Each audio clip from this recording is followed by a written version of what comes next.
Una sa lahat,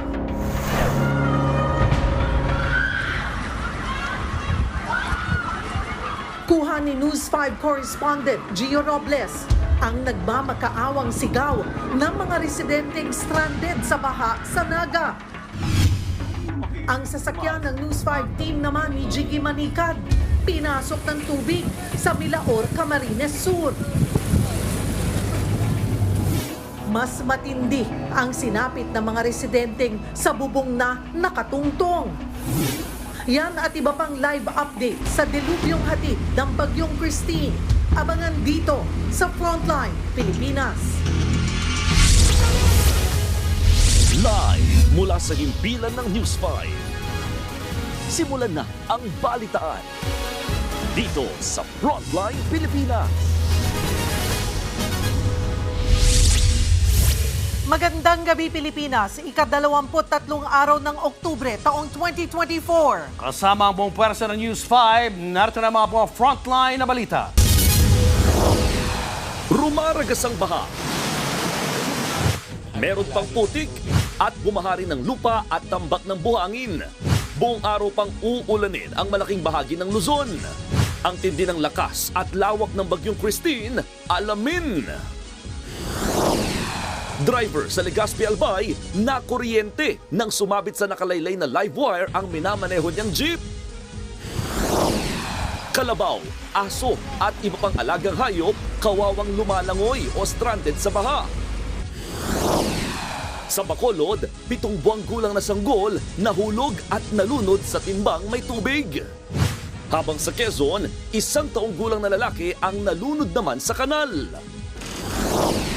Pastor Apollo Kibuloy, naka face-to-face sa Senado ang mga umano'y inabuso niya.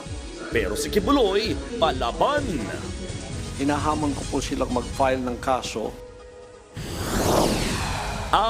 Pati ang parokya ni Edgar, apektado ng kanseladong flight. Tuloy, hindi sila makauwi.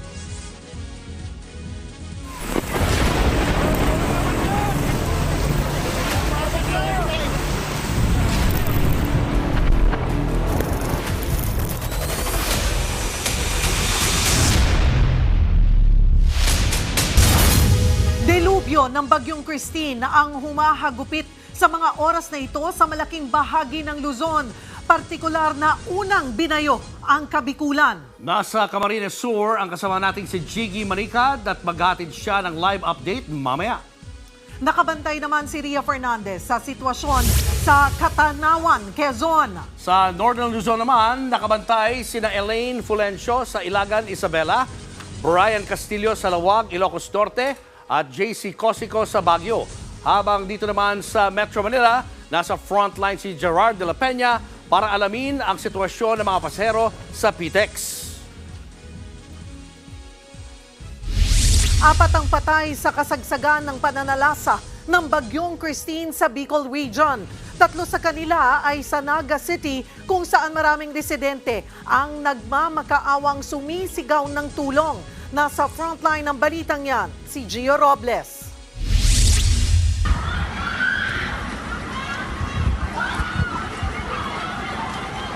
Sa videong ito na kinuhanan ko sa Barangay Triangulo dito sa Naga, umalingaw-ngaw ang sigaw ng mga residenteng nagpapasaklolo.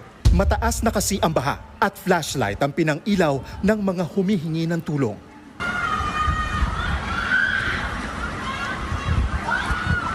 Patuloy ang ulan kaya patuloy rin ang pagtaas ng baha. Naabutan pa ng aming team ang abot bewang na baha sa Ninoy at Cory Avenue. May mga nakita pa kaming lumulusong pero pagkalipas lang ng ilang oras, umabot na sa dibdib ang tubig. Pinasok ang mga bahay pati ilang negosyo, gaya ng hotel na ito kung saan stranded ang ilang guest. Stranded din sa loob ng mall ang ilang residente. Nasa 2nd floor sila dahil pinasok na rin ng tubig ang ground floor. Kwento ng mga residente, ito ang pinakamatinding bahang naranasan nila sa Naga. Ngayon lang po talaga tumaas ng ganito yung tubig. Hindi po kami umaasa na ganito talaga taas yung tubig. Sa tagal ko pong naninirahan po dito sa Naga, ito talaga po yung pinaka-worst experience po. Kaninang umaga, mas naging malinaw ang lawak ng baha. Halos abuti ng tubig ang Jesse M. Robredo Coliseum na isa sa pinakamalaking evacuation center sa Naga. Hindi rin nakaligtas ang mga sasakyang ito. Sa kabila niyan, hindi pinalubog ng baha ang malasakit ng mga residente. May mga grupong nagbayanihan at namahagi ng pagkain sa mga nasalanta. Naabutan pa naming may naghahagis ng pagkain mula sa tuktok ng building papunta sa mga lumalangoy sa baha. Nagbabalita mula sa Frontline. Gio Robles, News 5. Din sa baha ang bayan ng Milaor sa Camarines Sur. Sa ilang barangay hanggang leeg ang taas ng tubig. At live mula sa Milaor, nasa frontline na balitang yan, ang ating kasamang si Jiggy Manicad. Jiggy, kamusta na ang sitwasyon dyan?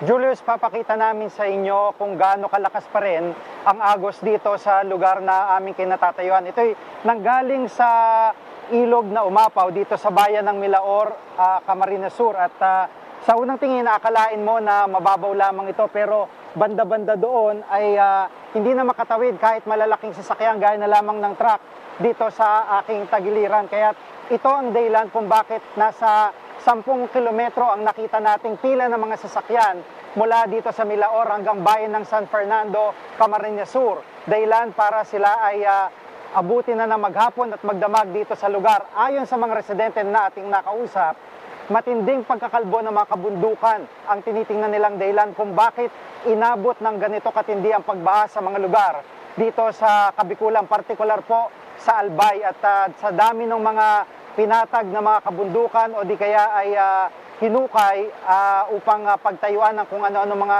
subdivision at gusali. Ayon sa mga residente, yun ang isa sa mga tinitingnan nilang dahilan sa perwisyong inabot nila ngayon.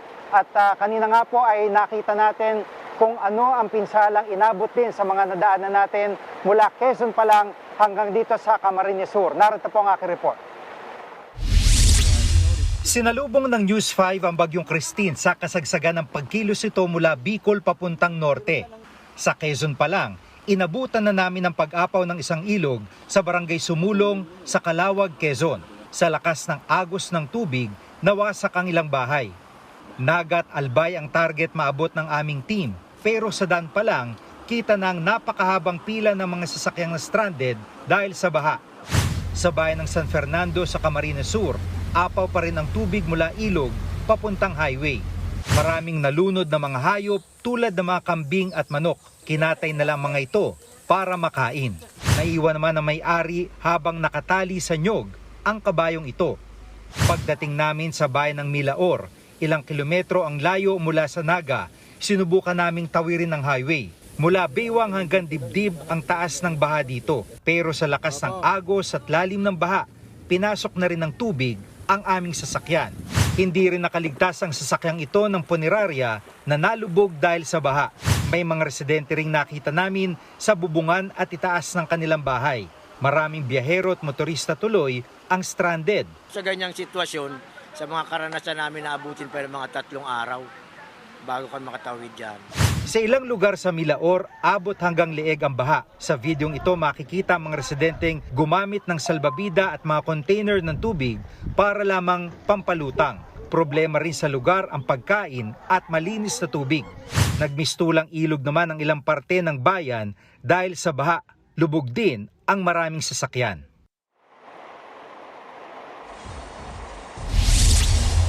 Julius, maghapon, magdamag at maghapon muli ngayong maghapon ang nakita natin na pagkaantala ng mga biyahe dito at pagka-stranded ng ating mga kababayan. Dito sa ating kinatatayuan, yung pinaka mababaw na bahagi ng baha mula dito sa bayan ng Milaor ay wala tayong nakita na kahit anong rescue. Wala po tayong nakita na kahit anong rescue galing Maynila o galing sa ibang mga lugar. Maliban po sa isang team ng PNP Special Action Force na galing po mula pa dyan sa Sipokot na voluntarily nagpunta sila rito para mag-abang sa pagupan ng baha upang mag-rescue ng mga kababayan natin na stranded. Kung manggagaling dito ay siguradong hindi naman kaya talagang pumasok ng Naga hanggang Albay dahil po sa lalim ng tubig at siguradong masisira yung mga o titirik yung mga sasakyan. At yun po ang sitwasyon dito wala pang rescue, walang tulong na nangyayari, kanya-kanyang diskarte, mga residente nakikita natin, nagbabangka, o di kaya ay sumasakay sa mga traktora na ginagamit ng mga magsasaka dito, o di kaya yung iba ay talagang naglalakas loob para sumuong sa baha. Banda doon ay hanggang dibdib na kahit sasakyan, hindi po kakayanin at napakadelikado dahil na rin sa lakas ng agos. At ito ay open field, yung kabila na pinanggagalingan ng tubig ay mga umapaw na ilog, kaya napakadelikado po ng mga nagtatangkang tumawid dito sa highway na ito. Highway po ito, Maharlika Highway, dito sa bayan ng Milaor. Back to you, Julius. Maraming salamat at mag-iingat ka dyan at ang team mo, Jiggy Manikad. Hanggang bubong din ang baha sa ilang pang probinsya sa Bicol Region. May namatay pang tsuper matapos makuryente sa live wire. Nasa frontline ng balitang yan, si Brian Basa. Umakyat sa mga hawakang metal ang mga lalaking ito para makatawid sa rumaragasang tubig sa Legazpi City, Albay. Dahil yan sa walang patid na pag-ulan dulot ng bagyong Christine. Ang mga rescuer sa Barangay 16 sa lungsod, sinuong ang hanggang dibdib na baha. Pakay nilang mailigtas ang 22 residente.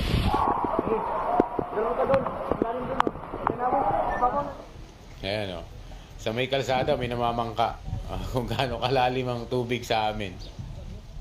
Sa Barangay San Agustin, sa bayan ng Libon, tumigil na ang pag-ulan sa lugar. Pero binalot ng tubig na may putik ang palayan.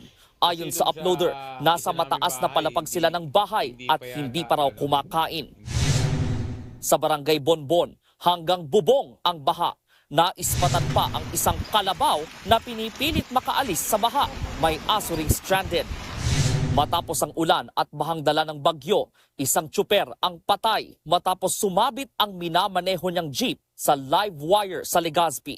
Nalubog naman sa lupa ang mga sasakyang ito sa Barangay Masarawag, Ginubatan, Albay. Hindi madaanan ang kalsada dahil sa tambak na buhangin at bato mula sa Bulkang Mayon. Habang ang ibang kalsada nagkabitak-bitak. Nagkasira-sira rin ang ilang bahay sa pagguho ng lupa sa Batan Island sa bayan ng Rapu-Rapu.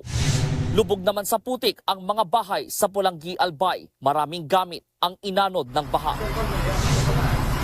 Sa Daet, Camarines Norte naman, isa-isang umaakyat ng truck ang 20 residente. Inilikas sila sa kasagsagan ng baha. May mga na-stranded ding pasahero sa Bicol International Airport. Tuloy-tuloy naman ang pamamahagi ng ayuda sa mga apektado sa Bicol Region. Nagbabalita mula sa Frontline, Brian Basa, News 5.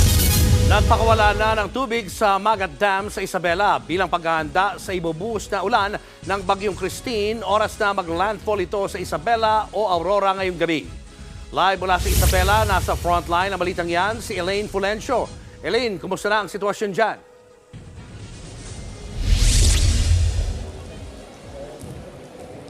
Julius, bandang alas 6 ng gabi nang maranasan dito sa Isabela yung pabugso-bugsong ulang dala ng bagyong Christine. Naramdaman din dito yung malakas na hangin. May mga ilang malilit na tulay rin ang hindi na madaanan dahil nga umapaw yung ilog dito. At tiniyak naman ng Isabela PDRRMO na handa sila sa pagtama ng bagyo.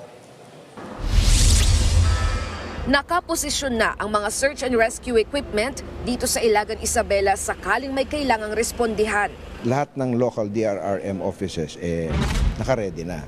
All of them have WASAR equipment and they have WASAR-trained personnel. Sa Kawayan City, Isabela, ready to deploy na rin ang mga rescuers sa mga mabababang lugar. Nagkakaproblema kapag yung volume ng tubig na pumapasok sa Cagayan River o nahuhulog sa Cagayan River, hindi kayang itapon dun sa Apari dahil nga sa reduced water conduction capacity ng river due to siltation. Pag nag-backflow siya, ang pinakamababang mga bayan ng Isabela ay 5. All set na rin ang mga relief packs gaya ng bigas, canned goods at hygiene kits. Abiso naman sa mga motorista, sarado ng ilang tulay sa Isabela. Kabilang ang Alicaucao Bridge sa Kawayan City, Bacolod at Cabisero Bridge sa Ilagan at ang Anafunan at Cuca Bridge sa Itiague.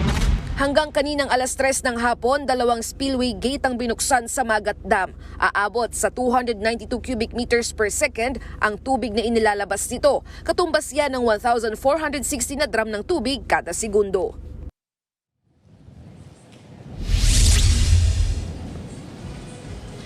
Julius, ayon sa PDRMO, may mga nagsagawa na rin ng preemptive evacuation, lalo na yung mga residenteng nakatira sa low-lying areas at yung mga bahay na gawa sa light materials, yung kanilang mga tirahan. At abiso na rin ng mga otoridad sa mga residente na huwag pakampante at kung kailangan lumikas ay lumikas na. Julius? Maraming salamat at mag-iingat kayo dyan, Elaine Fulgencio. Kansilado ang maraming biyahe, mapabus, eroplano o barko dahil sa bagyong Christine. Live mula sa Parañaque Integrated Terminal Exchange, nasa frontline ng balitang yan si Gerard de la Peña. Gerard, gaano karaming pasahero ang stranded dyan? Cheryl, naabutan namin dito sa PTEX ang ilan sa mga pasahero na apektado ang biyahe ng dahil sa bagyong Christine at karamihan sa kanila ay papuntang Bicol. Lunes pa lang, nasa PTEX na si Chris para makauwi sa Roa City Capiz. Pero kanselado na ngayon ang biyahe at mukhang sa Sabado pa raw siya mabibigyan ng slot sa mga bus. Sa kabila niyan, sa terminal na lang daw siya maghihintay kaysa bumalik pa sa San Jose del Monte, Bulacan. Napakahirap po sir kasi yung budget mo saktuhan lang eh. Dadalawang-daan lang yung budget mo tapos nag-stick ka pa dito. So sabi ko na gano'n, napakahirap po talaga ng sitwasyon. Ang pamilya naman ni Fe, magbabaka sakali lang na makasakay ng bus papuntang Albay. Sa PTEX sila tumakbo matapos makansela ang flight. Na-rebook siya ng 27. I-attend po kami ng birthday ng nanay ko ng 26. So, hindi naabot. Kaya magbabas na lang. Ayon sa pamunuan ng PTEX, 100 biyahe na ang kanselado ngayong araw. Partikular na yung mga papuntang Quezon at Bicol. Pagdating naman sa flights, aabot ng higit 30 ang nakansela. Papunta at magmumula sa Naga, Daraga, Lawag at Cebu. Bukas naman ang Bicol International Airport pero walang nakakabiyahe dahil hindi nakarating ang mga staff at crew, bunsod ng pagbaha sa lugar. Marami ring stranded na pasahero sa mga pantalan. Si Danica, papuntang Iloilo, pero baka sa Martes pa ma-reschedule ang kanyang biyahe. Titiisin na lang niya ang paghihintay kaysa mapahamak. Okay naman po, wag lang po sa gitna ng laot kasi nakakatakot din kung mas maganda dito na lang po kami. Sa lupa na lang kung ano mangyari. Ayon sa Philippine Ports Authority, mahigit 150 ang stranded sa Manila North Port. Bukod sa mga papuntang Bacolod at Iloilo, apektado rin ang mga biyaheng Cagayan, Palawan, Butuan at General Santos City.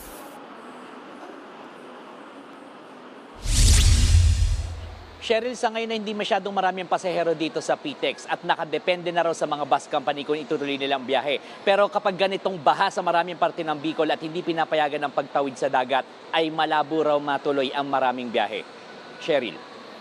Maraming salamat, Gerard de la Peña. Nanalasa rin sa Visayas ang bagyong Christine. Hindi umulan sa Cebu pero malakas pa rin ang hangin. Nasa frontline na balitang yan si John Aroa. Nagsitakbuhan ng mga tao sa Cebu City. Iniiwasan nilang mabagsakan ang aluminum sa bahagi ng isang gusali dahil sa lakas ng hangin. Parang winawasiwas din ang mga puno at kable ng kuryente sa paligid. Habang sa uptown area ng Cebu City, isinara muna ang bahaging ito ng kalsada dahil sa mga nahulog na mga debris mula sa pader ng gusali. Sa gitna ng mga hampas ng alon, di alintana ng mga batang ito ang peligro habang naliligo sa dagat. Sa tabing baybayin naman nakapwesto ang tindahan ni Guillermo Palermo. Halos liparin na raw ang kanyang tent sa lakas ng hangin. Tinalian na lang namin ito, sir. Doon banda, wala na, natangay na ng hangin. Ubos lahat ng tent nila. Sa Pier 1 sa Cebu City, stranded ang mga pasahero dahil kansilado ang mga biyahe. Ang ilan sa kanila nag-rebook at nag-advance booking.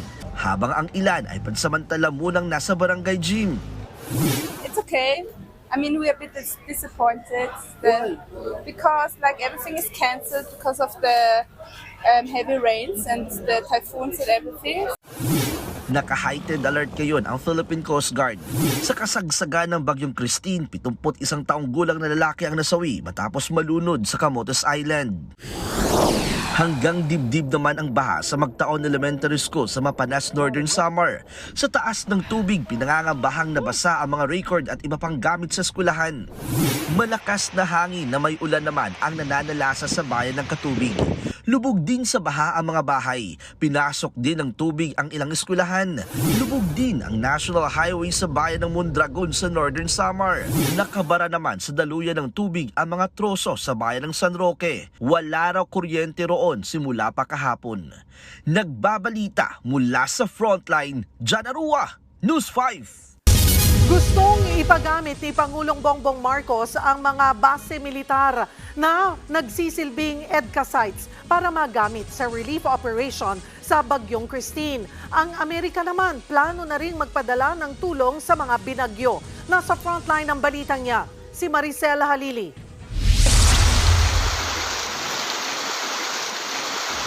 Dahil sa Bagyong Christine, ipinag-utos na ni Pangulong Bongbong Marcos na gamitin na ang base militar na itinuturing na Enhanced Defense Cooperation Agreement o EDCA sites para sa relief operations.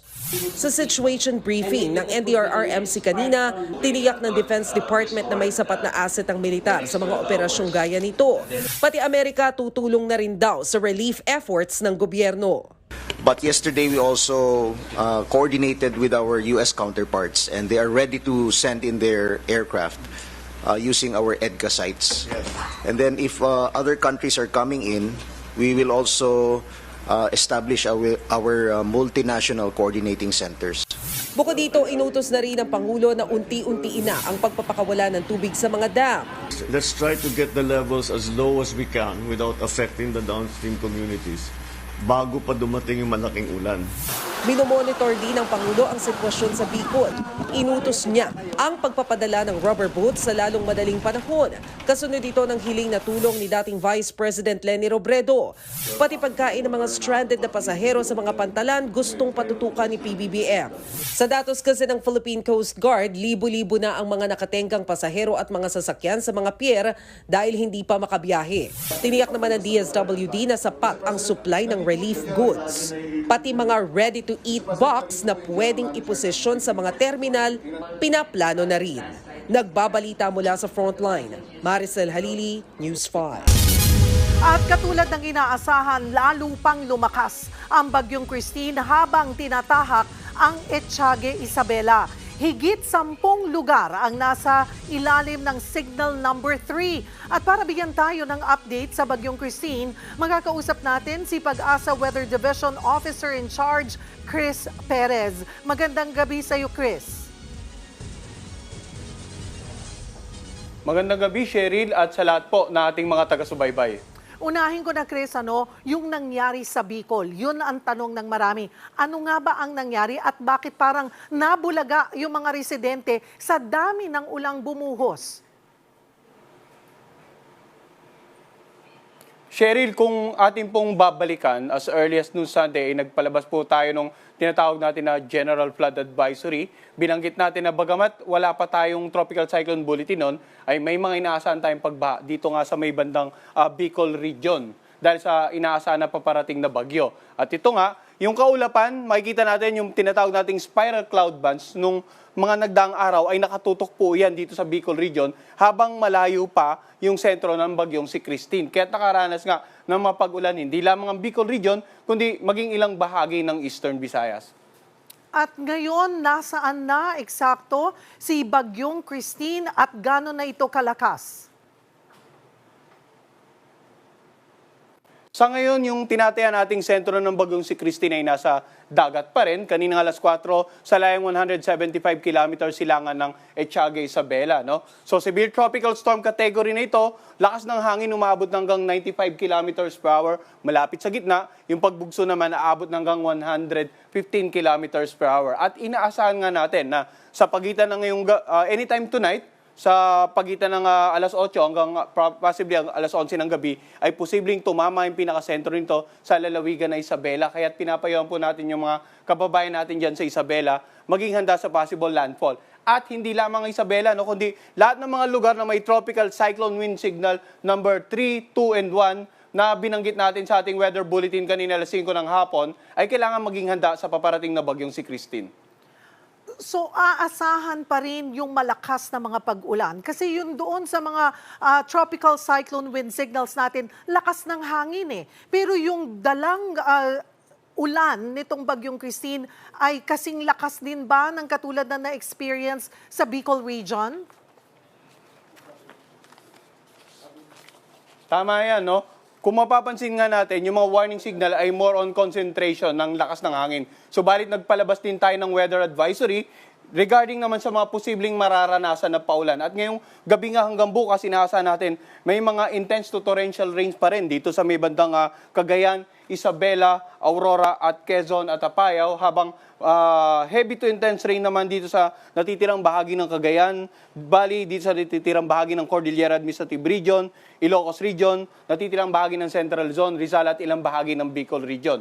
So, ulitin natin, no? Yung mga lugar na may warning signal, makakaranas pa rin ng masungit na panahon. Pag sinabi nating masungit na panahon, malalakas na pag-ulan na pwedeng magdulot ng mga pagbaha sa low-lying areas, sa mga komunidad na malapit sa ilog sapagkat posibleng tumaas yung level ng tubig, umapaw ang mga ilog, at pwede rin magdulot ng mga pagguho ng lupa sa mga lugar na malapit sa paanan ng bundok. Bukod pa dyan, yung mga malalakas na hangin na pwedeng makasira ng mga ilang struktura gaya ng mga bahay na gawa sa magagana materyales, pwedeng makapagpatumba ng ilang uri ng pananim at makapagpatumba rin ng mga poste ng kuryente. Kaya iba yung pag-iingat po sa mga kababayan natin. As much as possible, stay indoors. Ilang araw na rin tayo nagbibigay babala. At hopefully sa mga oras na ito, yung mga kababayan po natin sa mga lugar na inaasahan nating direktang maapektuhan ay nakapag-prepare na, nagawa na nila yung proper coordination and cooperation with their local government units at local disaster risk reduction managers para po sa mga gawaing pangkaligtasan hinggil sa paparating na bagyong si Christine. Maraming salamat for the update, Pag-asa Weather Division OIC Chris Perez. Showbiz, eto na nga! Mga kapatid, eto na nga ang mga maiinit na showbiz balita ngayong Miyerkules. Kabilang po sa mga stranded ngayon sa Bicol, ang bandang parokya ni Edgar. Sa post online, makikita sina Chito Miranda at ang kanyang mga kabanda na naligo na lang sa ulan. Stranded daw sila sa Sorsogon dahil sa canceled ang flights. Delikado rin naman ang magro-road trips po sila, kaya pinili na lang nilang manatili muna sa probinsya. Nasa Sorsogon ang parokya matapos mag-perform sa Kasanggayahan Festival. Eto pa nga sa ibang balita naman, may malamang mensahe si Heart Evangelista kay Miss Universe 2015 Pia Wurtzbach. Sa gitna po ng pagsasabong sa kanila ng kanya-kanyang fans, nilinaw ni Heart na wala siyang problema kay Pia. Sa katunayan, isa rin po siya sa mga supporter noon ni Pia. Pero sabi ni Heart, ang mga taong nakapaligid sa beauty queen ang problema. Last year lang nang pumutok ang issue, sa dalawa nang lumipat kay Pia ang glam team ni Heart Evangelista. But it's the people that she chose to surround herself with for specific reasons that makes this whole thing problematic. Sana hindi mangyari sa iyo nangyari sa akin. Yun lang siguro ang gusto ko sabihin. Susunod, mga dating miyembro ng Kingdom of Jesus Christ na inabuso umano, naka-face-to-face si Pastor Apollo Kibuloy sa Senado. Babaeng nahulog sa tulay habang bumabagyo, patay sa Quezon Province. At sanggol sa Bacolod, nalunod sa timbang may lamang tubig. Abangan ang lahat ng yan sa pagbabalik ng Frontline Pilipinas.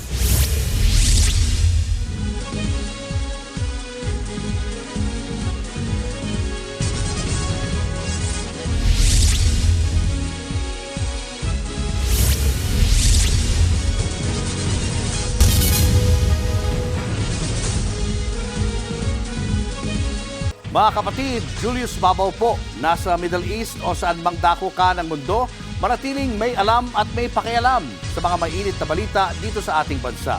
Simulan po natin ang bawat araw sa tuloy-tuloy na balitaan sa Frontline. Mag-follow at mag-subscribe sa social media pages ng News 5.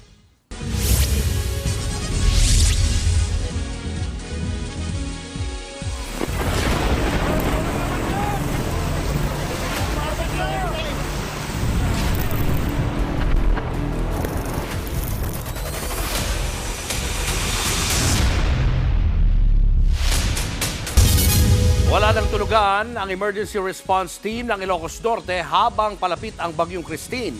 Nakahanda na rin ang mga gamit pang rescue at gamit sa evacuation. Live mula sa Lawag City, nasa frontline ng balitang yan si Brian Castillo. Brian, anong klase mga paghahanda ang ginagawa dyan ngayon? Julius, itinaas na sa red alert status ang buong probinsya ng Ilocos Norte bilang paghahanda yan doon sa posibleng maging epekto ng bagyong Christine. Ibig sabihin lang yan, wala nang tigil ang operasyon ang lahat ng emergency response teams ng mga LGU dito sa probinsya. Pabugso-bugsong ulan na sinasabayan pa ng malakas na hangin. Ganito ang maghapong sitwasyon sa Lawag City, ang kapitolyo ng Ilocos Norte sa lawak ng bagyong Christine. Ramdam na rin sa norte ang dala nitong ulan at hangin. At dahil inaasahang mas titindi pa ang sitwasyon habang tinutumbok ng bagyo ang Hilagang Luzon, itinaas na sa red alert status ang buong Ilocos Norte. Full alert na po. May mga naka-standby tayo dito na from the different uniform personnel to assist in the province just in case there is a need for search and rescue operations, preemptive and forced evacuation. Nakaposisyon na ang mga rescue boat at ilang pang equipment. Nakahanda na rin ang mga evacuation center, air-conditioned at may divider na maghihiwalay sa bawat pamilya ng mga evacuees. Kumpleto rin ito sa gamit. May inilaan ding kwarto para sa mga mag-asawang bakwit na gustong magkaroon ng pribadong oras kasama ang isa't isa. Bukod sa food packs, may inihanda na ring sleeping at hygiene kits para sa mga bakwit. Lawag City is very far from the regional office. Having the kits here right at the evacuation center, they can be immediately attended to. Sa tala ng Office of Civil Defense Region 1, halos 2,000 barangay sa rehiyon ang posibleng maapektuhan. Sa ngayon, tanging sa Bangal La Union pa lang nagkaroon ng preemptive evacuation. Ngayon pa lamang po sana mag-proactive na po tayo kasi mas madali pong magbigay ng ayuda kaysa yung mag-retrieve po ng mga bangkay. Julius, patuloy daw na babantayan yung sitwasyon sa lahat ng mga low-lying areas dito sa Ilocos Norte para makita kung kinakailangan na bang magpatupad ng preemptive evacuation. Sa ngayon, patuloy na bumubuhos ang ulan na may kasamang malakas na hangin dito sa Lawag City. Julius? Maraming salamat, Brian Castillo. Bantay sarado ang mga lugar sa Baguio City na madalas magka-landslide.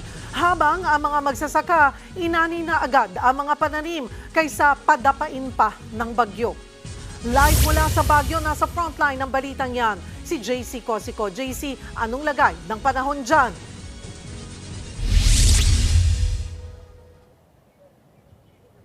Cheryl, sa ngayon nga ay panaka-nakayang ulan dito nga yan sa Baguio City pero sa buong maghapon ay naging makulimlim nga yung panahon dito. Tinakpan ni Gina ang kanyang mga panindang pasalubong sa Baguio dahil sa banta ng bagyong Christine. Mahirap na raw kasing malugi sa panahon ngayon. Kung sakali mang babagsak yung ulan, hindi mabasa yung aming paninda para at least nakasafety na yung paninda namin. Ang mga magsasaka naman, maagang nag-ani ng kanilang mga tanim na bulaklak. Didiskartehan na lang daw nila yan para paabutin sa nalalapit na undas. Pati ang LGU, abala sa paghahanda. Pinagpuputol na nga nila ang mga nakalaylay na sanga ng puno para iwas aksidente. Binabantayan din ng City Disaster Risk Reduction and Management Office ang 3 landslide-prone barangays. Nakabantay din ang LGU sa barangay Lower Rock Quarry kung saan naroon ang City Camp Lagoon na kapag umapaw, pwedeng magresulta sa baha.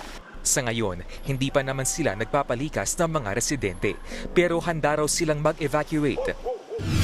Sa kabila ng paghahanda, may ilang turista pa rin namamasyal. Nag-abiso naman ng LGU na kung maaari, huwag na munang umakyat ng Baguio para sa kaligtasan ng lahat. Pansamantala na rin munang isinara ang ilang parke, kabilang ang Botanical, Mines View at Dominican Heritage and Nature Park.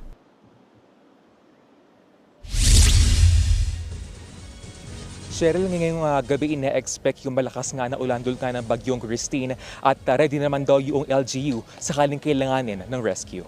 Balik sa inyo. Maraming salamat, JC Cosico. Para ipaliwanag kung bakit gano'n na lang katindi ang bahang naranasan sa Kabikulan, alamin natin kay Edlingao. Maraming salamat, Julius. Nagtataka siguro marami bakit ang tindi ng bagsak ng ulan sa nakaraang mga araw. Ito lang po, tingnan nyo sa windy.com, kitang-kita nyo gano'ng kakapal ang ulap na buwabalot dito po, hindi lang sa Pilipinas maging dito sa part na ito ng Southeast Asia, kasama ang Sabah at ang Vietnam. Mag-zoom in lang po tayo ng konti. Yan po yung Pilipinas. Yan po medyo maitim-itim, yan po yung makapal na ulap na nagdadala siyempre ng maraming ulan. Ngayon, tingnan po natin yung pagbagsak ng ulan sa nakaraang mga oras. Sa ngayon po, itong pong kulay pula dito po sa Windy, yan po yung kung saan ngayon malakas ang ulan. So, asahan po ngayon ng malakas sa ulan, banda dyan sa, ito po, I think this is Batangas area. Yeah, this is Lipa. Ito, nasa dagat ito. At banda rito sa may palanan sa Isabela. Diyan po papalapit ngayon yung ating bagyo. Papansin po ninyo, dito sa Bicol, kung saan ang lakas ng bagsak na ulan kahapon at matinding baha. Wala na ho masyado na nakikita ritong ulan. Meron pa rin pabugso-bugso, pero hindi kagaya kahapon. So, medyo nagki-clear up na siya ng kaunti. And kung nagtataka po kayo, bakit nga ba parang ang tindi ng baha doon sa Bicol area? Ito po, topographical map po ito ng Bicol region. Ito pong kulay green at pula, yan po yung matataas na area. Ito pong kulay blue o bluish green, yan po yung mababa na area. Ito po yung tatawag na Bicol River Basin. Yan po yung mababang area. Yung Naga City po, para lang malukit natin maigi, ang Naga City po ay narito. Nakita po nyo, nasa paanan po siya ng bundok Isarog, at nandun siya sa River Basin mismo. Hindi lang yan. Ito pong Naga City, nandiyan yan sa tumbok ng Naga River at ng Bicol River na patungo naman sa San Miguel Bay, kung saan nag-drain yung ulan. So nangyayari po niyan, ito po mga bundok na ito. Ito po yung Isarog, Mount Asog, Mount Malinaw, Mount Masarga at yung Mayon Volcano, nagbabagsak po ng tubig galing sa ulan. Papunta po dyan sa River Basin. At ito po ay medyo mataas din, nagbabagsak rin po yan ng tubig ulan. So naiipon po rito at papalabas po yan papuntang San Miguel Bay. Yun po ang isa sa mga dahilan kung bakit may problema tayo ngayon sa Bicol. Susunod, babaeng nahulog sa tulay habang bumabagyo, patay sa Quezon Province. Mga dating miyembro ng Kingdom of Jesus Christ na inabuso umano, naka-face-to-face si Pastor Apollo Kibuloy sa Senado. Yan na rin pa sa pagbabalik ng Frontline Pilipinas.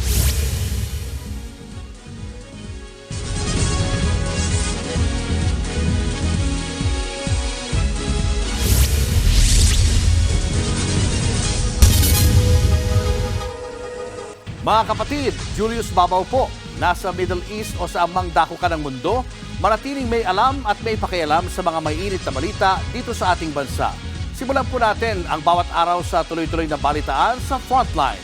Mag-follow at mag-subscribe sa social media pages ng News 5.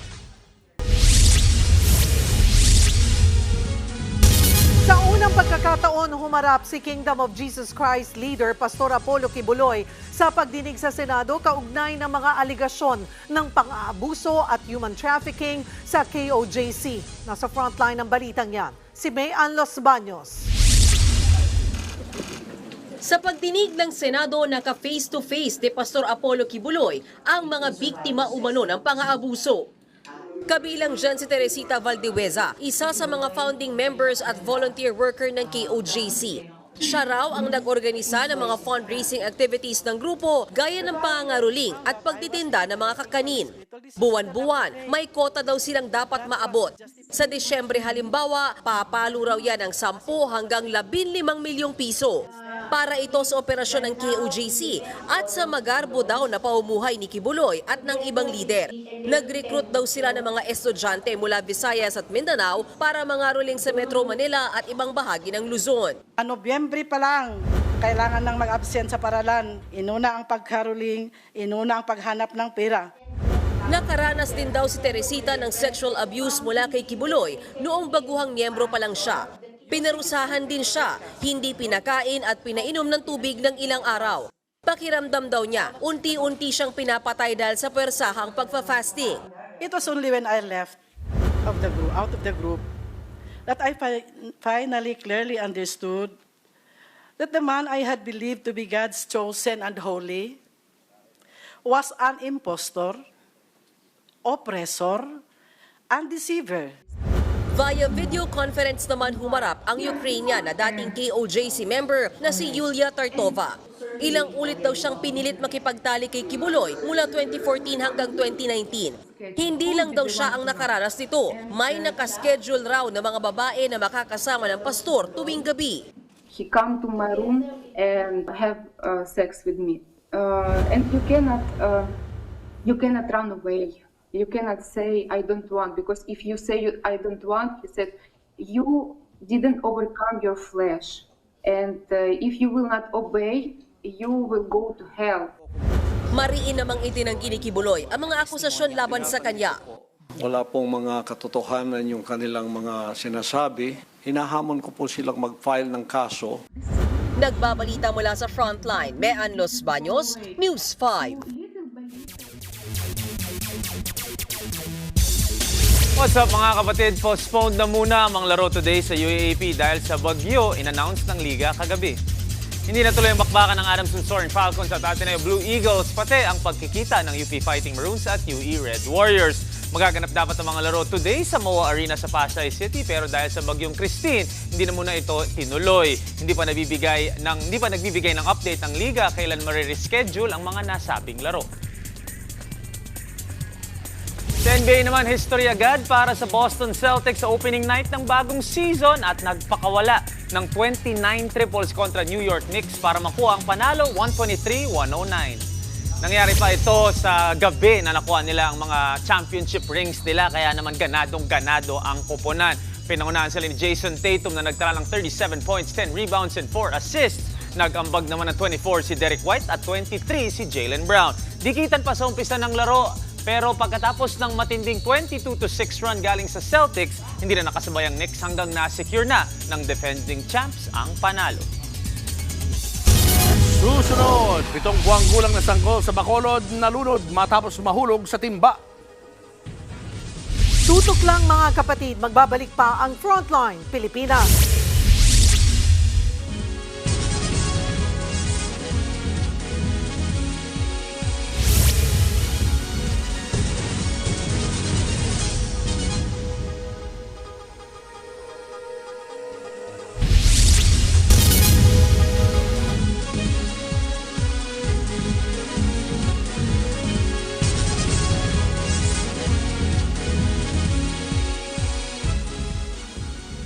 Mga kapatid, Jiggy Manikad po, nasa Middle East o saan mang dako ka ng mundo, manatiling may alam at may pakialam sa mga mainit na balita dito sa ating bansa. Simulan natin ang bawat araw sa tuloy-tuloy na balitaan sa Frontline. Mag-follow at mag-subscribe sa social media pages ng News 5.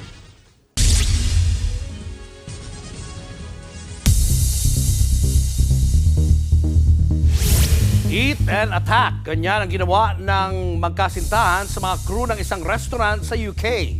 Sumugod sa pinagsusuntok ng 2 customer ang 4 na crew ng kainan. Sinubukan silang awatin pero panay pa rin ang hampas at pambabato ng 2 suspect. 2 crew ang sugatan. Ayon sa manager ng restaurant, umatake ang magkasintahan nang singilin na sila ng staff. Naaresto ang babaeng suspect pero nakapagpiyansa rin. Tinutugis naman ang isa pa.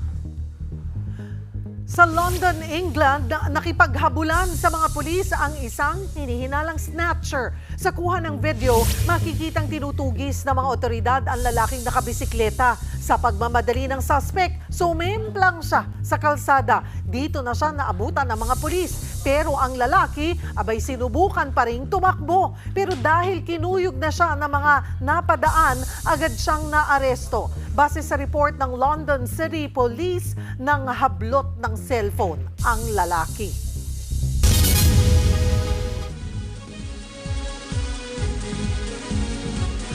Mga kapatid, Jiggy Manikad po, nasa Middle East o saan mang dako ka ng mundo, manatiling may alam at may pakialam sa mga mainit na balita dito sa ating bansa. Simulan natin ang bawat araw sa tuloy-tuloy na balitaan sa Frontline. Mag-follow at mag-subscribe sa social media pages ng News 5.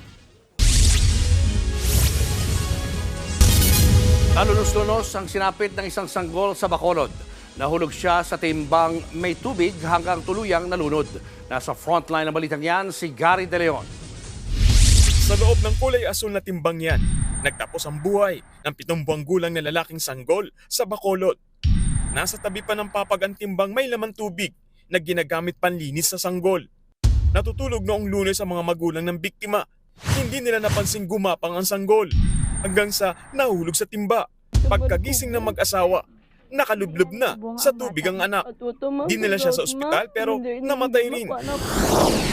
Sa San Andres, Quezon, 1 taong gulang na lalaki ang nalunod sa kanal.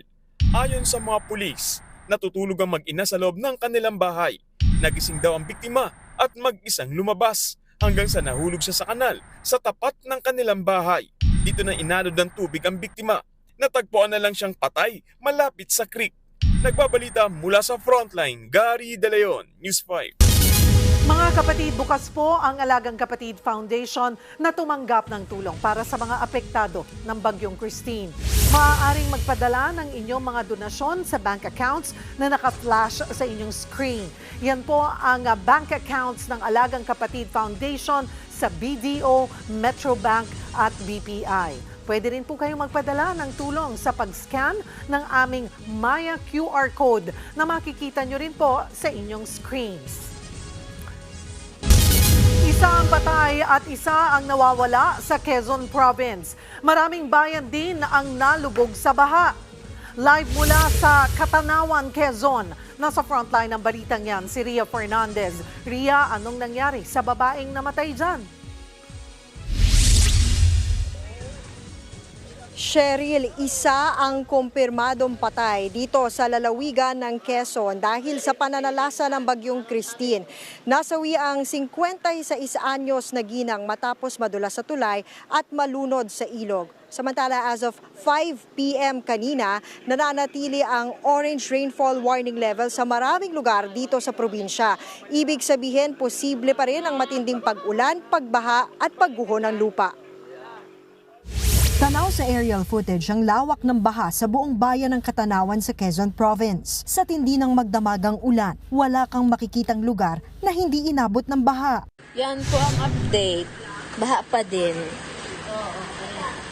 Yan po ang update ngayon. Ayan, baha pa.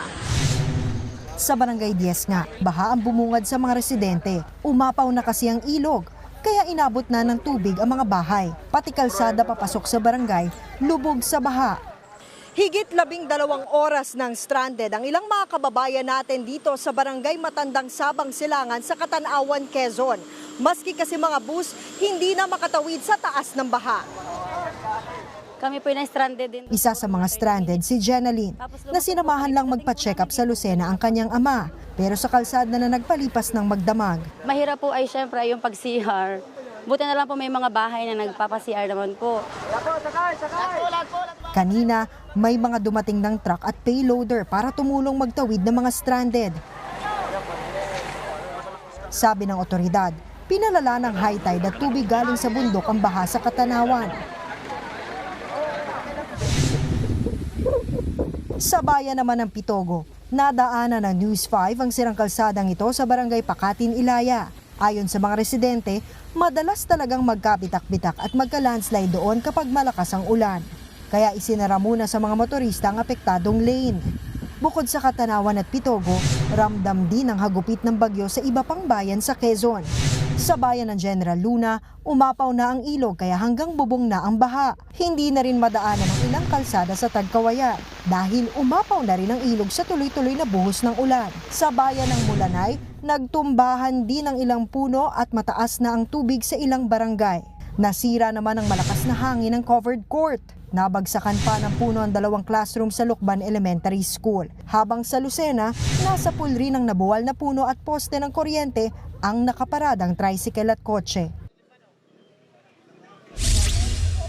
Cheryl, bukod sa baha, problema rin ng mga taga-Katanawan at kalapit bayan ang brownout. Sa abiso ng National Grid Corporation of the Philippines o NGCP, wala pa ring supply ng kuryente sa bahagi ng kanilang Pitogo to Mulanay 69 kV line. Hindi pa rin daw kasi mapasok ng kanilang line personnel ang mga binahang lugar. Cheryl? Maraming salamat, Aria Fernandez. Binabantayan na ang mga residenteng nakatira sa tabing dagat at oras-oras ding minomonitor ang laki ng hampas ng alon. Yan at iba pa sa Frontline Report ni Mon Gualvez. Tulong-tulong sa pagbubuhat ng mga mangingisdang ito sa Calayan, Cagayan para ilipat sa mataas na lugar ang kanilang mga bangka. Maaga ring inilikas ang higit 50 pamilya sa mga bayan ng Lalo, Alcala at Santa Pracedes bilang paghahanda sa bagyong Christine. Ang ilang mga kalsada hindi na rin madaanan dahil sa pagtaas ng tubig. Sa Isabela naman, ramdam na ang matataas na alon gaya na lang sa bayan ng Dinapige. Umapaw din ang ilang ilog gaya sa bayan ng Etxague kung saan nalubog ang ilang daanan. Sa probinsya ng Ifugao, landslide naman ang namerwisyo sa Galunogon-Ubao National Road sa bayan ng Aguinaldo. Agad namang nagsagawa ng clearing operations at muli na rin nadaanan ng kalsada kalaunan. Sa probinsya naman ng La Union, inilikas ng higit 200 pamilya sa Barangay Mindoro sa bayan ng Bangar dahil sa banta ng pagbaha. Namahagi na ng food packs ang provincial government. Todo paghahanda na rin ng mga otoridad sa Pangasinan sa pananalasa ng bagyo. Naghahanda na sila ng mga ipapamahaging ayuda at mga rescue equipment. Nagbabalita mula sa frontline, Mon Gualvez, News 5. Nagbabala si dating Vice President Leni Robredo sa publiko tungkol sa umano'y paggamit sa kanyang pangalan para manghingi ng donasyon. Sa kanyang Facebook post, sinabi ni Robredo na hindi niya number ang ginagamit ng nasabing fake account. Isa lang daw ang kanyang number at wala siyang messenger account. Nilinaw din niyang hindi tumatanggap ng cash donation ang grupo niyang Angat Buhay, maging ang kanyang Naga team. Ang NGO group lang daw na kaya natin ang pwedeng tumanggap ng donasyon para sa kanila. Palapit ng palapit ang bagyong Christine sa bansa. Alamin pa rin natin ang mga lugar na dapat maghanda. Ibabahagi yan ni Ed Lingao. Bok? Maraming salamat, Julius. Ito po sa windy.com. Makikita niyo kung nasaan banda ngayon itong si Typhoon Christine. Bandang alas 9 po, nandiyan na siya. Halos tatama na sa Isabela. Magla-landfall po siya bandang alas 9 sa pagitan po ng Dinapige at nitong Palanan ng Isabela. Dediretso po siya ng Nagilian, tatama ng Paracelis at dadako po siya going down a little bit south sa Mountain Province, Tinglayan, Bauco, Banawe, Bugyas, Sagada at e-exit po siya banda dito po sa Ilocos Sur sa pagitan po ng Candon at ng Agoo. So iyan po ang inaasa natin na track nitong si Bagyong Christine. Kailan po yan? Okay, for example po, pagdating po ng Huwebes bukas ng alas 5 ng umaga, nandiyan po siya sa Mountain Province banda, sa bandang Tinglayan. So ingat lang po dyan dahil madilim pa po yan. Pagdating po ng mga alas 7 ng gabi bukas, ito na po siya, nakalabas na po. Sana kung hindi po magbago yung ating mga ating mga variables. Nakalabas na po siya dapat ng bandang Pangasinan by 7 in the evening tomorrow. So ingat-ingat lang po at magbantay parate. Bumaliktad na rin si dating NAPOLCOM Commissioner Edelberto Leonardo matapos dikdikin sa hearing ng House Quad Committee. Kinumpirma niyang may reward system nga noong Duterte drug war. Nasa frontline ng balitang yan, si Marian Enriquez. Matapos ibunyag ang umano'y reward system sa war on drugs na binase raw sa ginagawa sa Davao City, kinumpirma ni dating PCSO General Manager Royina Garma na tinawagan siya ni dating Pangulong Rodrigo Duterte pagkatapos niyang humarap sa Quadcom. Sinabi dati ni Garma na sa kanya nagpahanap ng polis na taga-INC o Iglesia ni Cristo si Duterte para patakbuhin ang drug war. He just explained why Iglesia ni Cristo yung hinanap niyang officer. Ang sabi niya is mapagkakatiwalaan sa pera ang Iglesia ni Cristo. Hindi naman daw siya pinigilan ni Duterte na magsalita sa Quadcom pero nagsorry pa rin daw si Garma sa pagsasabi ng totoo. Matatandaan sa affidavit ni Garma sa dating NAPOLCOM Commissioner Edelberto Leonardo ang tinuro niyang in charge sa drug war ni Duterte. Sa umpisa ng hearing kahapon, itinanggi pa niya na may reward system sa drug war. Pero pagsapit ng hating gabi, dito na bumaliktad si Leonardo. Doon sa dalawang affidavit ni Colonel Garma, yan ba ay pinapaniwalaan mo? Yes or no? Yes, Mr. Chair. Okay. Naniniwala ka ba na merong reward system? Yes or no? May narinig ako, yes, Mr. Chair. Ang revelasyon at pag-amin ni dating NAPOLCOM Commissioner Edilberto Leonardo, lalo lang daw pinagtibay ang natuklasan ng House Quad Committee na meron ngang reward system sa madugong gyera kontra droga ni dating Pangulong Duterte. Giit naman ng Quadcom, It has been established that actually there's a reward system. Hindi na pwedeng yan itanggihan pa ng previous administration. kahit daw matipid ang mga sinabi ni Leonardo, kumpiyansa ang Quadcom na magagamit nila sa committee report ang pagbaliktad ng dating NAPOLCOM Commissioner para sa gagawing case build-up sa Department of Justice. Nagbabalita mula sa Frontline, Marian Enriquez, News 5. Umarap sa pagdinig ng Quadcom ang dalawang testigo sa pamamaslang kay dating Albuera Mayor Rolando Espinosa noong 2016.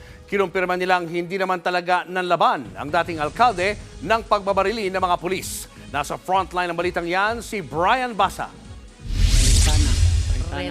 Dalawang testigo sa pagpatay kay dating Albuera Leyte Mayor Rolando Espinosa ang humarap sa House Quad Committee. Una, ang jail guard ng Baybay City Provincial Jail na si Julito Retana. Sabi niya, hindi sila nakaporma nang biglang maghain ng search warrant ang mga taga-PNP CIDG noong November 5, 2016. Pinaluhod kami. Pinaluhod? Face the wall at pinataas ang aming mga kamay. Humarap din ang preso sa katabing selda ni Espinosa na si Dondon Palermo. Taliwas sa report na nanlaban, hindi naman daw armado si Espinosa ng barilin ng mga pulis. Sabi Mayor Espinosa, "Sir, maawa kayo, sir. Huwag niyo akong planteran. Kahit patalim, wala ako yan dito." Ganun yung nabaril. "Oh, lumaban." Tapos sabay naman yung 3 putok. Itong baril na matapos itumba, tinamnan pa raw ng baril si Espinosa kahit patay na. Nakita ko siya pumasok siya doon sa silda ni Mayor na may hawak pa na baril. Tapos paglabas niya sa silda ni Mayor, wala na yung baril na hawak niya. Bukod kay Espinosa, pinatay at tinamnan din daw ng baril ang isa pang preso na si Raul Yap sa kabilang selda. Wala raw magawa noon ang mga jail guard. Marami raw kasi ang mga sumugod na pulis at kinuha rin ang armas nila. Sa parehong pagdinig, ginisa ng mga kongresista si Police Major Leo Laraga, isa sa mga pulis na kasama sa raid. Pinakontempt siya kalaunan. Hindi niya kasi masagot ng maayos ang mga kongresista. Napahagulgol naman sa hearing ang anak ni Mayor Espinosa na si Mariel. Siya raw ang kausap ng ama bago pinatay. Kwento ni Mariel, kasama siya ng kapatid na si Kerwin Espinosa nang kausapin ito ni nooy PNP Chief Bato de la Rosa. Dinig daw ni Mariel ang utos ni Senator Bato na idiin sa bentahan ng droga sina dating Senadora Laila de Lima at isang Peter Ko. Kung hindi, malalagay raw sa alanganin si Kerwin at baka may madamay pang ibang kaanak. Nagbabalita mula sa Frontline, Brian Basa, News 5. Magkakaalaman na kumasa sa drug test ang magkalaban sa pagka-First District Representative ng Davao. Kabilang dyan si Congressman Paulo Duterte na meron ding hamon. Nasa frontline ng balitang yan, si Gary De Leon. Parehong nagpa-drug test ang mga kongresistang sina Paulo Duterte at Mix Nograles. Magkatunggali sila sa 2025 elections para sa unang distrito ng Davao. Sa harap ng media sa Mandaluyong, kinuha na ng hibla ng buhok si Pulong. Sagot yan sa hamon ng kapatid niyang si Vice President Sara Duterte na magpa-hair follicle test ang lahat ng kumakandidato. Kapalit yan ng pagpapa-neuropsychiatric exam at drug test ng bise. Ganyan din ang hamon ni Pulong sa mga kongresista. Magpa-drug test na lang sila. Ay magkaalaman, diba? Total, imposible naman wala silang pera pang drug test. Para naman kay Nograles, hindi niya tinuturing na hamon ng pagpapadrug test. I don't think that was a challenge kung para sa accountability to, para sa transparency to. 2 linggo ang hihintayin sa resulta ng kanilang drug test. Nagbabalita mula sa Frontline, Gary De Leon, News 5. Inutusan naman ang private army ng Kingdom of Jesus Christ na pumatay ng mga tumiwalag na miyembro ng KOJC at mga kritiko ni Pastor Apollo Kibuloy. Yan ang binunyag ng dating miyembro ng naturang private army. Nasa frontline ng balitang yan, si Mayan Los Baños. Humarap sa pagdinig ng Senado si Edward Ablaza Masayon. Dating miyembro raw siya ng 2nd Metro Davao Signal Battalion na private army umano ni Pastor Apollo Kibuloy. Nasa ilalim daw ito ng SMNI at sinasabing may koneksyon sa Task Force Davao ng militar. Sabi ni Masayon, pumapatay sila ng mga tumiwalag na miyembro ng KOJC o ng mga lumalaban kay Kibuloy. Si Kibuloy ba talaga ang nag-uutos na pumatay? Baka mga tao lang yan. Hindi naman namin gagawin yun kung hindi inuutos mula sa taas. Pag inutos niya na gawin namin yan, gagawin po talaga namin yun. Itinanggi naman ni Kibuloy na mayroon siyang private army. Kasinungalingan at kung yan ay akusasyon, inihiling ko ang accuser na mag-file siya ng kaso laban sa akin. Ano naman po yung angels of death? Hindi ko po, imbento po nila yan eh. Setyembre ng taong ito nang unang lumutang ang tungkol sa umunay private armed group ng KOJC na tinatawag daw na Angels of Death. Iniimbestigahan na ito ng PNP. Isa pang dating miyembro ng KOJC ang nagkwento naman sa matinding torture na pinagdaanan niya. Sabi ni Joe R. Olimba, inutusan silang iuntog ang sariling ulo at suntukin ang pader hanggang magdugo ang kanilang kamay. Pinilit din silang maglagay ng dinikdik na sili sa mata, bibig at ari. Inutos daw ito sa kanila ni Kibuloy. Pinarusahan daw si Olimba dahil lang sa panonood ng sine at panliligaw sa babaeng hindi miyembro ng KOJC. Sabi ng kasamahan ko sa isa doon, hindi na pala langit to, impyerno na pala to. Aminado si Olimba na hindi nila naintindihan kung bakit ganon kalala ang parusa sa kanila. Git naman ni Kibuloy sa isang ambush interview, trial by publicity ang nangyari sa kanya ngayon. This committee is not the committee to decide whether I am guilty or not. It should be the court of law. Hindi committing fair ito. Nagbabalita mula sa Frontline, Mean Los Baños, News 5. Isang dating miyembro ng Kingdom of Jesus Christ ang umaming isa siya sa mga peking ikinasal para magka-visa sa abroad. Nasa frontline ng balitang yan, si Camille Samonte. Irene Laksamana. Hindi lang sa Pilipinas kundi maging sa ibang bansa, sinasabing laganap ang human trafficking na ginagawa ni Kingdom of Jesus Christ Pastor Apollo Kibuloy. Humarap sa pagdinig ng Senado si Dindo Makiling. Siya ang dating Executive Director ng Children's Joy Foundation sa Canada. Sabi ni Makiling, pinipeke nila ang kasal ng mga miyembro ng KOJC para magka-visa sa ibang bansa. Siya raw mismo ay inutusan na magpakasal sa kapwa KOJC member galing Davao at naghain na lamang siya ng divorce pagkalipas ng ilang taon. This has been a modus operandi of KOJC, not only in Canada, USA, Brazil, and even in the different parts of the country, of the world, by which they want a worker from Davao to have a permanent status so that their existence there will continue to perpetuate. Hindi raw bababa sa 150 full-time workers ng KOJC na galing Davao ang dinadala ni Kibuloy sa Canada para sa kanyang evangelism tour. Pagkatapos ay may iwan sila sa Canada o Amerika para makapagsolicit ng pera gamit ang foundation. Ito nga raw ang isa sa mga rason kaya ipinasara ng Canada Revenue Agency ang Children's Foundation Agency. Wala kasing mapakitang dokumento kung saan napupunta ang pera. Instead of giving it to the hungry people in the Philippines, they use it and send it right away to the accounts.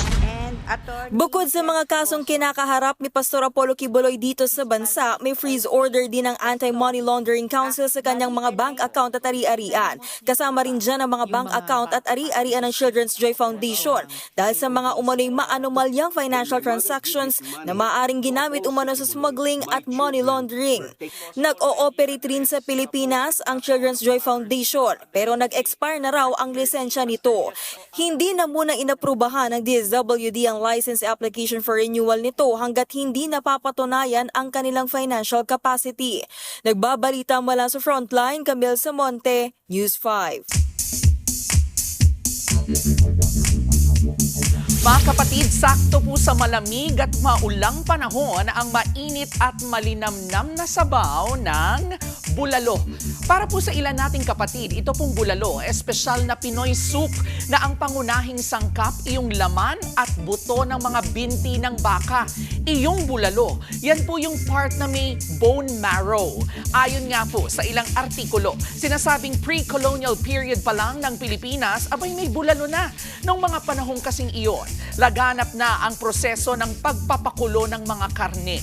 Pinakasikat ang bulalo sa mga probinsya ng Batangas at Cavite. Itong mga probinsya kasing ito, sikat sa industriya ng pagpapastol at pagpapalaki ng mga baka. Speaking of, isa-isahin nga po natin ang ilan sa mga sikat na variant ng paborito po nating sabaw. Iyong Batangas bulalo na itinuturing ng ilan na OG version, kilala po sa clear na sabaw nito at overload ng mga gulay tulad ng repolyo, mais, patatas, green beans at pechay. Sinasabi namang mas lasang-lasa ang bone marrow sa Tagaytay bulalo. Matagal kasi itong pinakukuluan sa mahinang apoy para mas lumabas iyong natural na beef flavor. Sa Cebu naman, meron po sila nung tinatawag na pochero na bulalo variant din. Pero ito, may saging, kamote at kahit na nga po chorizo. May tamis lang ng kaunti ang lasa. Kung slight sweetness naman ang usapan, lalaban dyan ang bulalo sa buko sa Mindanao. Iyong broth kasi nito gawa po sa sabaw ng niyog. Ang bulalo, hindi nga lang daw basta pagkain. Tulad din kasi ng kay Alaman, ang food at culinary experience na hatid po ng bulalo ay K-yamanan. K-okay.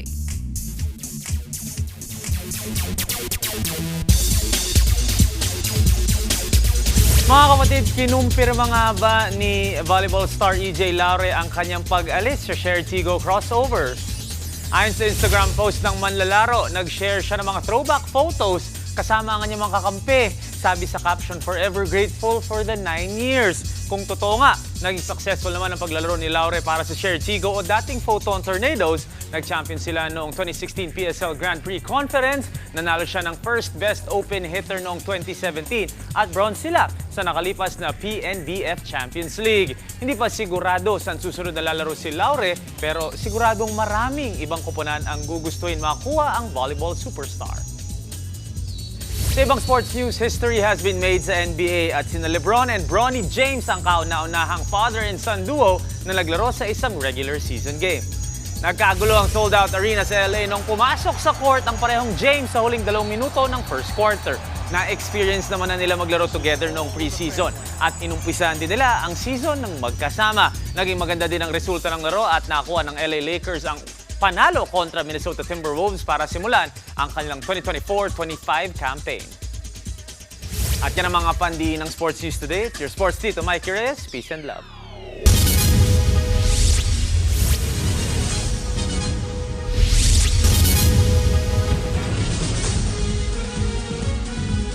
Mga kapatid, Cheryl Cosim po. Nasa Estados Unidos, Canada o saan mang dako ka ng mundo, manatiling may alam at may pakialam sa mga mainit na balita dito sa ating bansa. Simulan natin ang bawat araw sa tuloy-tuloy na balitaan sa Frontline. Mag-follow at mag-subscribe sa social media pages ng News 5.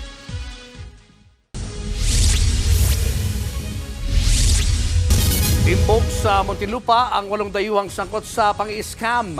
Ang isa sa kanila ay suspect sa raid noong Pogo Hub. Nasa frontline na balitang yan si Ian Suyu. Na-corner ng mga otoridad sa isang bahay sa Muntinlupa ang 3 dayuhang ito.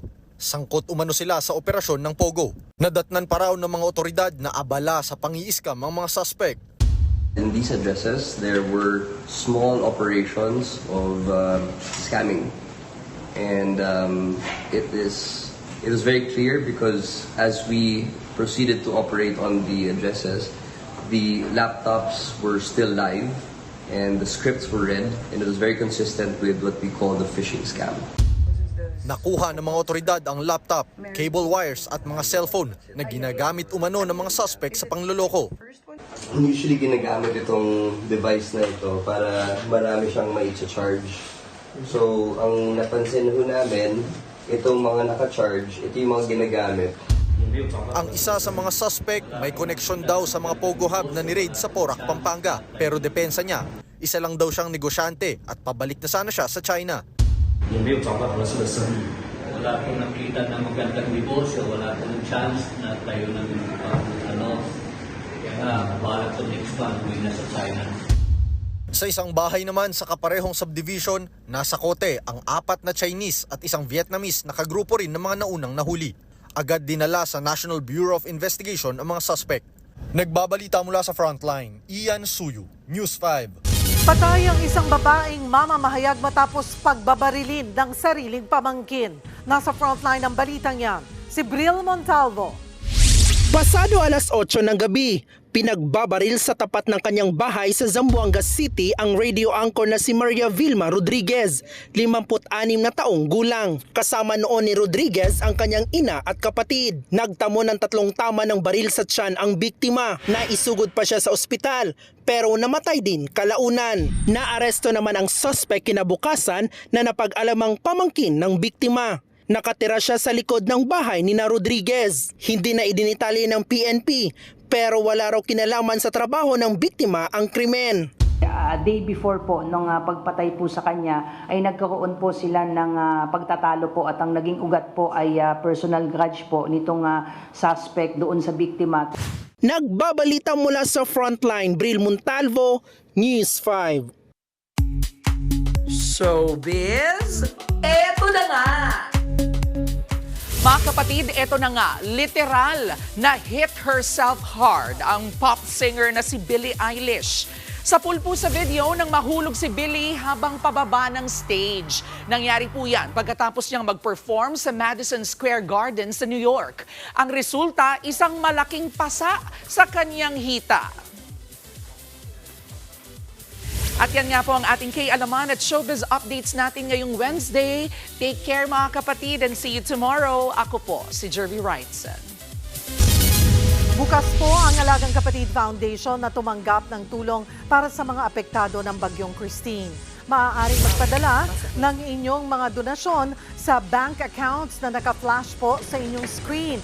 Yan po ang bank accounts ng Alagang Kapatid Foundation sa BDO, Metrobank at BPI. Pwede rin kayong magpadala ng tulong sa pag-scan ng aming Maya QR code na makikita rin sa inyong screens. Again, kami po ay kumakatok sa inyong mga puso. Ano man pong sobra mayroon kayo, wala pong maliit na tulong. Pag pinagsama-sama natin yan, marami tayong matutulungan ng mga kapatid natin. Ingat po kayo mga kapatid. At kung kaya nating tumulong, na tayo magiging ligtas sa ating pagtulong, gawin po natin ngayong mga panahon na ito.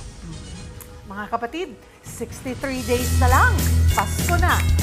At yan ang mga balita at impormasyong dapat nyo malaman sa araw na ito. Mga balita para sa mga may alam at may pakialam. Kami ang inyong mga kasangga sa Frontline Pilipinas.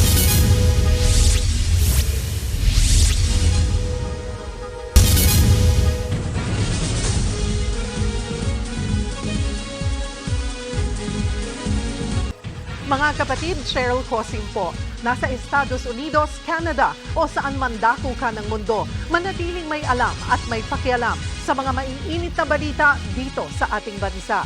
Simulan natin ang bawat araw sa tuloy-tuloy na balitaan sa Frontline. Mag-follow at mag-subscribe sa social media pages ng News 5.